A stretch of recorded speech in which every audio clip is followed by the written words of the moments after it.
If there was ever a time that we needed, in my opinion, to slow down and to simplify our lives, there's never been a bigger and more important time than right now.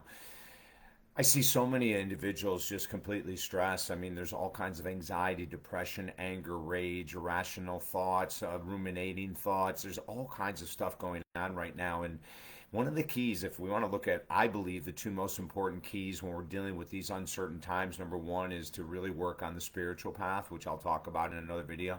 And then number two is to simplify your life. And we're going to do it in a variety of steps. Step one is going to be probably one of the most important steps that you could ever make, and it's going to be to remove that which is complicating your life. And what does that mean? Well, the very first place we're going to start is finances. We're going to look at expenses, and I would look at over the course of a month what's necessary and what's not. This is how we remove unnecessary expenses is step one, right? You want to simplify your life. You want to have an easier life. You want to have a life that is less complicated, less complex, less stressed. Well, let's make sure that financially we're really secure. And one of the greatest ways that we can increase our financial security is by removing expenses. I mean, when you decrease your expenses on a monthly basis, the value of your income increases dramatically, right?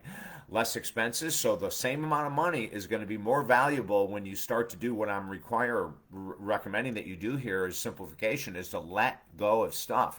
So number one would be to look at your expenses. Like number two, I worked with a woman in Los Angeles, and it was incredible how much she had in her closets: 40 purses, 70 pair of jeans, 30 flip flops. I mean, huge amounts of materialistic things. And, she would walk in and it was neatly organized and she loved it, and she was stressed to the max. First, because she was spending more money than she should, so that created a bunch of stress. Here we go with number one, and cutting back our expenses too, right? But then there's something called feng shui. And if you're unfamiliar with it, look it up: FENGSHUI, feng shui. And basically, it's about an energy approach to living, right? So she would walk into her closet and it was overwhelming.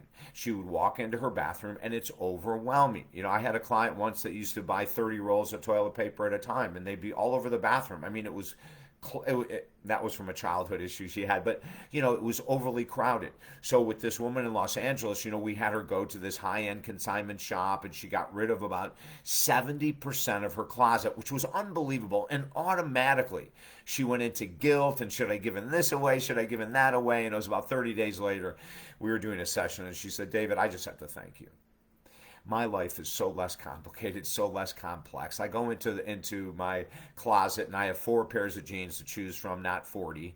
I have 3 pairs of flip-flops, not 30. She said life has just become so much easier. So step one is removing. It may be, to simplify your life, removing friends that aren't really friends, or removing people that you consider friends that are bad influences on you. So that would be number two. Like, remember this: when you want to simplify your life, step number one is always going to be to remove.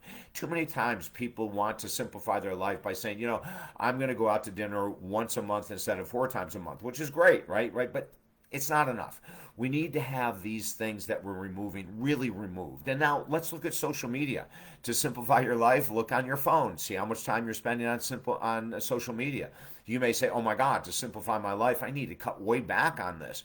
What about news? If you write down all the times that you're watching the news, all this stuff has to be put on paper, or the subconscious mind will just tell you, "Oh, you need to know the news to stay informed." No, you don't at all. You need the news, if you need it at all, once a week. You can catch up with everything. So we would say then, to simplify your life, let's remove the news. Now, removing the news isn't just removing time spent watching it. It's removing the time we spend talking about it. It's removing the emotional disgust or the emotional happiness, depending on what side of the fence you're on. There's all kinds of stuff that happens when you start to remove. I'm not even going to talk about what we add to simplify our life. I just want to talk about removing. What about belief systems? I need to make X amount of money to be happy. That may or may not be true. You need to work with a professional to find out if it's true. I have some entrepreneurs that no matter how much they make, it's never enough. That's very common in the world of finance. Very common for executives and CEOs and entrepreneurs to just say, no, we need to crank this up next year. We need to increase by another 15, 20%. Now, maybe you do. If your expenses are out of control and you reduce them, you may not have to increase that income. But let's say that something unexpected happened and you do have to increase it. Great, do it for that year, and then come back to our simplified life. I want you to understand that the simple life is so filled with benefits: less stress, less anxiety, less rumination, less overthinking, less overspending, less addictions, less individuals in our lives that aren't healthy for us. I mean, simplification to me is the most important thing, especially now in this insane world that we're living in.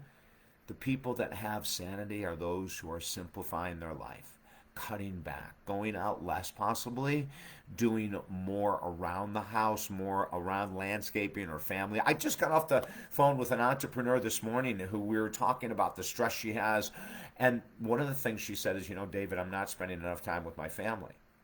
So we looked at her schedule and we looked at everything else and we said, well, no wonder why you don't have more time for your family. Your life is completely crammed, volunteering on all these boards and everything. So we started to let go. We started to let go and let go. And before you know it, instead of being on 4 boards, she's on 1, which lets up all kinds of free time. So I'm going to stop right here. In order to live a simple life, it begins by removing those things that create complications, things that we don't need, materialistic things that are just cramming rooms and closets and attics and cellars and everything else like that. When you start to remove, there could be withdrawal, right? Because we're used to consuming, consuming, consuming. When you stop consuming, you may feel a withdrawal, and it's all good stuff. It means you're healing. Everything that we're talking about is at talkdavid.com, including 5 free books, and that may help you simplify your life as well. This is called The Mental Cleanse with David Essel. When you cleanse your mind, step 1, simplify, removing those things that we don't necessarily need. You cleanse your life. Have a beautiful day.